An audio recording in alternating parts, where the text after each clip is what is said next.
Assalamualaikum warahmatullahi wabarakatuh. Hai, welcome back to my channel. Pada video kali ini kita akan membahas virus yang lagi mendunia, wabah yang lagi viral banget. Kalian pasti tahu semua kan? Tapi pembahasan kali ini akan kita kaitkan dengan pembelajaran matematika. Nah, sekaligus video ini menginformasikan ke kalian betapa pentingnya kita tuh harus belajar matematika itu dengan serius ya. Karena setiap kasus, setiap permasalahan itu penyelesaiannya, logika berpikirnya itu tidak terlepas dari matematika. Buat kalian yang masih sering nanya ke diri sendiri, kenapa sih kok kita harus belajar matematika serumit ini? Emang iya ya kita tuh bakal pakai teori matematika itu di kehidupan nyata? Video ini nanti semoga bisa memotivasi kalian untuk menyadari betapa pentingnya kita belajar matematika. Oke, kembali ke topik permasalahan dan akan kita mulai dari beberapa pertanyaan yang sering kita dengar. Kenapa sih kok kita harus stay at home, kemudian kalau bepergian harus pakai masker, harus social distancing, kemudian harus sesering mungkin kita cuci tangan, harus pakai hand sanitizer, itu kenapa sih sebenarnya? Kenapa juga sekolah-sekolah, perkuliahan itu harus diliburin dalam jangka waktu yang kita sendiri nggak tahu sampai kapan. Itu kan ngebosenin banget ya, nggak bisa ketemu teman, nggak bisa saling ngobrol sama kawan-kawan.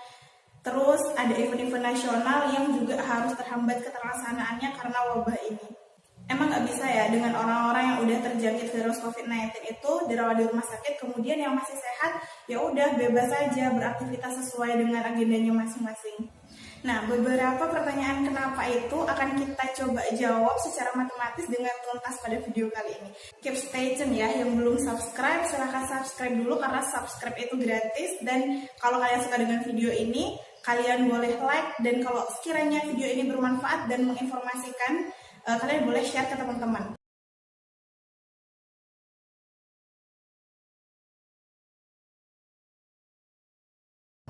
Jadi gini, kurva ini menunjukkan dan menggambarkan pola terjadinya suatu wabah penyakit.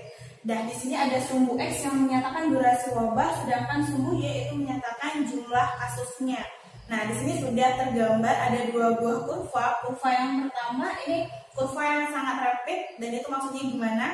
Maksudnya penyebarannya itu cepat banget dan orang yang terjangkit itu lebih banyak dalam waktu yang singkat. Sedangkan pada kurva kedua ini kurvanya lebih landai, artinya jumlah orang yang terjangkit itu tersebar dalam waktu yang lebih lama. Tapi ada hal yang menarik di sini, kalau kita perhatikan sebenarnya luas daerah di bawah kurva itu sama. Nah, bagaimana kita menunjukkan bahwa luas daerahnya itu sama? Kita bisa menunjukkannya dengan pendekatan integral tertentu. Lalu perbedaannya apa? Pada grafik pertama itu memungkinkan orang yang meninggal akibat terserang virus itu lebih besar dibandingkan pada grafik kedua, dan ini dipengaruhi oleh beberapa faktor. Misalnya kalau kita perhatikan di sini ada garis putus yang menunjukkan batasan antara tinggi dari grafik pertama dengan tinggi pada grafik yang kedua. Nah, faktor X yang bisa kita daftarkan di sini antara lain misalnya adalah keterbatasan rumah sakit yang bisa menangani kasus COVID-19, kemudian keterbatasan tenaga medis, kemudian keterbatasan fasilitas dan obat-obat. Dan sebenarnya kalau mau kita daftarkan masih banyak lagi faktor X yang mempengaruhi kenapa pada grafik pertama ini nanti akan banyak kasus yang meninggal daripada yang sembuh. Makanya coba kita bayangin kalau ternyata kejadiannya itu digambarkan oleh grafik yang pertama.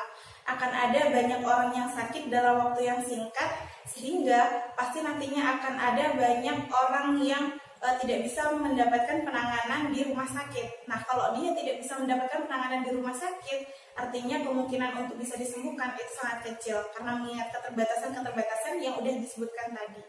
Sebaliknya, kalau ternyata kasusnya itu mengikuti kurva yang kedua, maka meskipun persebarannya itu lebih lambat, tapi semua pasien yang terjangkit itu bisa tertangani dan bisa dirawat di rumah sakit. Karena pada kurva yang kedua ini tidak mengenal adanya fungsi kendala. Nah, jadi kalau sudah seperti ini, akan ada banyak pasien yang berhasil disembuhkan jika dibandingkan kalau ternyata kasusnya itu mengikuti kurva yang pertama. Makanya kita semua sebenarnya tanpa terkecuali itu punya peran yang sangat penting untuk bisa memperlandai kurva ini biar penyebaran COVID-19 itu itu tidak cepat. Kalau di dunia matematika, memperlandai kurva itu dikenal dengan istilah pattern the curve. Nah, kalau untuk kalian yang saat ini kuliah di jurusan matematika atau statistik, pasti kalian gak asing dengan istilah ini. Buat kalian, adik-adik yang masih duduk di SMP atau di SMA, kalian bisa perdalam materi ini ketika nanti kalian sudah kuliah dan mengambil jurusan matematika atau statistik. Ada satu hal lagi yang menarik untuk kita bahas, bahwa penyebaran virus COVID-19 ini tuh sebenarnya bukan penyebaran linier, tapi penyebaran eksponensial. Nah, apa sih linier, apa eksponensial? Buat kalian yang udah pernah melewati duduk di kelas 10 jurusan IPA, kalian pasti pernah nemu materi ini di kelas 10 di mata pelajaran matematika peminatan. Jadi, kurva linier itu adalah kurva yang menggambarkan persamaan garis lurus. Nah, misalnya kita punya persamaan garis Y sama dengan 5X. Jadi untuk menentukan kurvanya seperti apa, pertama kita harus mendaftarkan dulu nilai X dan Fx-nya. Nah, di sini kita sudah punya nilai X yang sama dengan 0, 1, 2, sampai dengan 5. Kita bisa mendaftarkan nilai Fx-nya dengan cara mensubstitusi setiap nilai X itu ke persamaan Fx. Jadi untuk X yang sama dengan 0, maka kita bisa memperoleh nilai Fx-nya dengan mensubstitusi nilai X yang sama dengan 0 ini ke persamaan Y sama dengan 5X. Jadi kalau X-nya itu adalah 0, berarti 5 dikali 0, maka bisa kita peroleh nilainya adalah 0. Jadi setelah kita sudah bisa memperolehkan nilai pasangan X, Fx-nya, sekarang kita bisa menggambarkan ke koordinat kartesius dengan cara pertama harus kita gambarkan sumbu X dan sumbu Y-nya. Kemudian baru kita petakan pasangan nilai X dan Fx. Untuk pasangan nilai X 0, maka nilai Fx-nya adalah 0. Jadi Fx itu kalau pada koordinat kartesius itu lebih dikenal dengan sumbu Y. Jadi sebenarnya ini adalah pasangan X, Y. Jadi 0,0, 1,5 sampai dengan 5,25. Kalau kita gambarkan 0,0, kemudian 1,5, kemudian 2,10, itu maka nanti titiknya akan terletak di sini. Sampai yang terakhir itu pasangan 5 dengan 25. Kita gambarkan titiknya berada di sini. Kemudian setiap titik-titik ini kalau kita hubungkan dengan sebuah garis, maka akan membentuk sebuah persamaan garis lurus. Dan persamaan garis lurus inilah yang disebut dengan Y sama dengan 5X. Nah, dari sini kita tahu bahwa setiap pergeseran satu angka ke kanan nilai X, maka akan bertambah pula nilai Y yang sebanyak 5. Jadi setiap bertambah 1, Y-nya bertambah 5, bertambah 5, begitu juga seterusnya. Jadi sebenarnya kalau kita lihat pertambahannya itu selalu konstan, yaitu tergantung dengan fungsinya. Kalau fungsinya Y sama dengan 5X, berarti pertambahannya itu adalah bertambah 5, dan seterusnya. Sekarang, grafik eksponensial itu yang seperti apa sih? Nah, untuk bisa memahami, coba kalian ingat kembali di pelajaran biologi itu kita mengenal ada suatu bakteri yang perkembangbiakannya itu dilakukan dengan cara membelah diri. Anggap saja bakteri itu adalah amoeba. Nah, misalkan sekarang kita punya sebanyak satu bakteri. Setelah ia berkembang biak, maka akan berubah menjadi 2 bakteri. Kemudian setelah dia membelah diri akan menjadi 4, kemudian menjadi 8, kemudian menjadi 16, kemudian menjadi 32, dan seterusnya. Nah, ini adalah perkembangbiakan yang pertama, ini perkembangbiakan yang kedua, kemudian ini adalah perkembangbiakan yang ketiga, ini adalah perkembangbiakan yang keempat, ini perkembangbiakan yang kelima, dan seterusnya. Nah, sebenarnya pola bilangan ini itu bisa kita tuliskan dalam bentuk yang lebih ringkas, yaitu dengan persamaan Y sama dengan 2 berpangkat dengan X gitu. Setelah kita bisa menuliskan persamaan secara matematis, maka kita akan dengan mudah menentukan jumlah bakteri setelah dia berkembang biak pada hari ke-10. Jadi kita tahu nanti jumlah bakteri ketika dia setelah berkembang biak di hari ke-10, maka jumlah bakteri akan sama dengan 1024 bakteri. Seandainya dalam suatu wadah itu hanya bisa menampung sebanyak 1024 bakteri, maka pertanyaannya kapan wadah itu akan setengah penuh dengan bakteri? Kira-kira jawabannya pada hari keberapa? Pada hari ke-9, karena pada hari ke-9 itu 2 pangkat 9 sama dengan 512. 512 itu adalah setengah dari 1 1024. Jadi selisih sehari saja itu sudah menjadi setengah penuh. Jadi kalau misalnya bakteri itu di hari berikutnya setelah hari ke-10 maka akan menjadi 2 wadah. Kemudian hari berikutnya akan menjadi 4 wadah dan seterusnya. Nah, kira-kira kalau ini kita gambarkan dalam sebuah grafik, maka nanti gambarnya akan seperti ini. Jadi pada hari ketiga itu jumlah bakterinya akan ada 8. Nah, virus COVID-19 itu mengikuti pola dari perkembangan eksponensial seperti ini. Balik lagi ke topik awal dari materi pengantar tadi, jadi sebenarnya kasus COVID-19 itu bisa kita rumuskan pertambahan kasusnya itu dengan kita set 3 variabel. Yang pertama ada variabel NH, di mana NH ini menyatakan jumlah kasus per harinya. Jadi kalau misalnya N1 itu berarti menyatakan jumlah kasus pada hari ke-1. Kemudian kalau N2 berarti menyatakan jumlah kasus pada hari kedua. Dan kalau misalnya N3, N4 dan seterusnya itu berarti menyatakan jumlah kasus pada hari kesekian gitu ya. Kemudian ada variabel X bar, di mana X bar ini menyatakan jumlah rata-rata orang yang bertemu dengan pasien COVID-19. Selanjutnya ada variabel P, di mana variabel P ini menyatakan peluang seseorang akan tertular dengan penderita COVID-19 setelah mereka bertemu. Jadi dari 3 variabel ini bisa kita nyatakan pertambahan kasus per harinya itu dengan persamaan matematis, yaitu delta NH sama dengan NH dikali dengan X bar dikali dengan P-nya. Artinya perubahan jumlah kasus per harinya itu bisa kita nyatakan dengan rumus perkalian antara jumlah kasus per hari dikali dengan jumlah rata-rata orang yang bertemu dikali dengan peluang seseorang bisa tertular dengan virus COVID-19. Setelah kita tahu rumusnya, jadi sekarang kita bisa menentukan untuk jumlah kasus di hari ke H+1, yaitu sama dengan jumlah kasus di hari ke H ditambah dengan perubahannya, berarti ditambah dengan NH dikali X bar dikali dengan P. Atau untuk meringkas penulisan ini bisa kita faktorkan dengan NH dikali dengan 1 ditambah X bar dikali dengan P. Nah, sekarang bagaimana kalau untuk menentukan jumlah kasus di hari ke H+2? Nah, untuk jumlah kasus di hari ke H+2 berarti jumlah kasus di hari H+1 ditambah dengan hasil perubahannya. Berarti bisa kita tulis NH dikali dengan 1 ditambah X bar dikali dengan P ditambah dengan perubahannya. Perubahannya itu adalah perkalian NH dikali 1 ditambah X bar dikali dengan P dikali dengan X bar dikali dengan P. Begitu. Nah, ini bisa kita faktorkan untuk meringkas penulisan. Ada 2 unsur yang sama, jadi bisa kita tuliskan NH dikali 1 ditambah X bar dikali dengan P kemudian dikali dengan 1 ditambah X bar dikali dengan P. Nah, kemudian ada unsur yang sama kan ya di sini, 1 ditambah X bar dikali P dikali dengan 1 ditambah X bar dikali P. Jadi ini bisa kita tulis dalam bentuk kuadrat, yaitu 1 ditambah X bar dikali dengan P yang dikuadratkan dikali dengan NH. Nah, begitu juga seterusnya. Artinya kita bisa menyimpulkan bahwa nanti untuk jumlah kasus di hari ke H ditambah dengan X itu bisa kita rumuskan dengan 1 ditambah dengan X bar dikali dengan P dipangkatkan dengan X dikali dengan NH.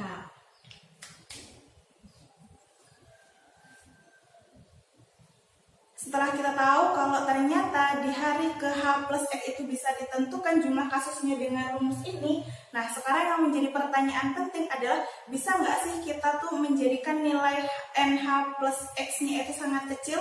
Nah sebenarnya bisa banget. Nah gimana caranya? Caranya adalah dengan memperkecil nilai X bar dan P-nya. Karena kalau nilai X bar dengan P itu sangat besar, maka ketika kita pangkatkan akan menghasilkan juga suatu bilangan yang sangat besar. Sudah dijelaskan di awal bahwa nilai X bar itu didefinisikan dengan jumlah rata-rata orang yang bertemu dengan penderita COVID-19. Sedangkan P didefinisikan dengan peluang seseorang akan terinfeksi virus COVID-19. Jadi kita bisa melakukan beberapa hal agar nilai P dan X barnya kecil. Untuk memperkecil nilai X bar berarti kita harus stay at home, nggak usah keluyuran dulu, nggak usah kemana-mana. Kemudian kita harus social distancing dan lain-lain. Nah, kalau untuk memperkecil nilai P berarti ada hal yang harus kita lakukan. Misalnya kita harus mentaati protokol kesehatan. Kalau terpaksa pun kita harus keluar rumah berarti kita harus pakai masker. Kemudian kita harus cuci tangan sesering mungkin. Atau kalaupun tidak mencuci tangan kita harus bawa hand sanitizer kemana-mana biar lebih mempermudah kita untuk mensterilkan tangan kita dari kuman-kuman yang mungkin barangkali nempel di tangan kita setelah kita memegang barang-barang umum. Agar kalian lebih memahami lagi alasan kenapa kita harus social distancing dan sebagainya, kita akan coba bahas 2 contoh kasus lalu akan kita bandingkan hasilnya. Untuk kasus yang pertama, nah, misalkan nih kita tidak social distancing, kita tidak mentaati protokol kesehatan. Nah, andaikan saja dalam satu hari rata-rata orang yang bertemu dengan pasien COVID-19 itu ada sebanyak 100 orang. Berarti kita punya data kalau X bar-nya itu sama dengan 100. Nah, kemudian karena tidak memakai masker dan sebagainya, maka peluang seseorang untuk terkena virus itu akan jauh lebih besar. Seandainya saja kita ambil peluangnya itu sama dengan 1%. Jadi P sama dengan 1%. Dan ketika itu sudah diketahui bahwa jumlah orang yang terserang virus itu ada sebanyak 500. Berarti NH-nya itu sebanyak 500 orang. Nah, kita akan menentukan pada hari ke-10 maka pertambahan orang yang terkena virus COVID-19 itu akan ada sebanyak berapa. Berarti yang ditanyakan itu adalah NH plus 10 sama dengan berapa gitu. Nah, kita tahu kalau rumus perubahan jumlah penderita itu dirumuskan dengan NH plus X yang sama dengan 1 ditambah dengan X bar dikali dengan peluangnya dipangkatkan X dikali dengan NH. Artinya kita bisa menentukan bahwa untuk NH plus 10 itu akan sama dengan 1 ditambah dengan X barnya adalah 100 dikali dengan peluangnya itu 1%. Ini kalau kita tulis dalam bentuk pecahan berarti 1/100. Kemudian dipangkatkan dengan X, X-nya adalah 10 dikali dengan NH yang sama dengan 500. Nah, ini akan sama dengan 1 ditambah, kita sederhanakan saja, 100 dibagi 100, jadi ini 1 ditambah 1 dipangkatkan 10 dikali dengan 500. Kemudian 1 ditambah 1 berarti 2 dipangkatkan 10 itu adalah 1024. Kemudian dikali dengan 500 itu menghasilkan 512.000. Sekarang akan kita bandingkan dengan kasus yang kedua dengan nilai NH yang sama. Misal untuk nilai NH yang sama, kita perkecil nilai X bar dan P-nya. Misal nilai X barnya itu adalah 20, kemudian peluangnya itu adalah misalkan 0,5%. Nah, akan coba kita tentukan pada hari ke-10 berapa pertambahan orang yang akan terserang virus. Jadi, NH plus 10 itu akan sama dengan 1 ditambah dengan X barnya 20 dikali dengan peluangnya 0,5%. Kalau kita jadikan bentuk pecahan berarti 5/1000. Kemudian dipangkatkan dengan X, X-nya adalah hari ke-10 dikali dengan NH, NH-nya 500. Dan ini akan sama dengan 1 ditambah dengan, kita sederhanakan saja, ini jadi 2 dikali 5/100 itu sama dengan 1/10 dipangkatkan 10 kemudian dikali dengan 500. Ini akan sama dengan 11/10 dipangkatkan 10 dikali dengan 500. Dan ini kalau kita hitung itu akan menghasilkan 1297.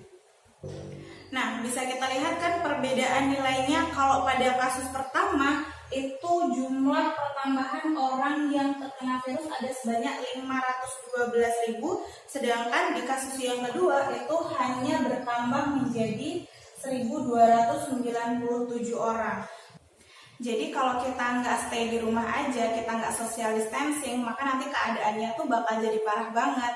Karena secara tidak langsung nilai P dengan nilai R itu saling berpengaruh. Gambarannya gini nih, kalau misalnya kita nggak kemana-mana, otomatis kita nggak akan bertemu dengan banyak orang kan.